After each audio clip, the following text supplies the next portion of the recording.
kebera omutima gwo osanyukira otya abatuuse mu buzibu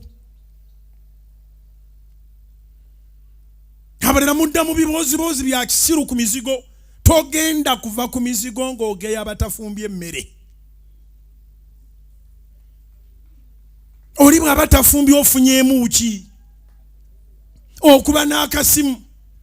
ogamba wakyaliyo akakka n'akakka tekakyanyooka ate ogamba essigiri akyagifulumya bw'aba takyagifulumya ofunamu ki bw'obanga gwe Katonda akuyambye ng'ofulumya essigiri wagula ku ttooke lyo sena ku kawungako toola ku muceere gwo oyo atalina muwe ate osirike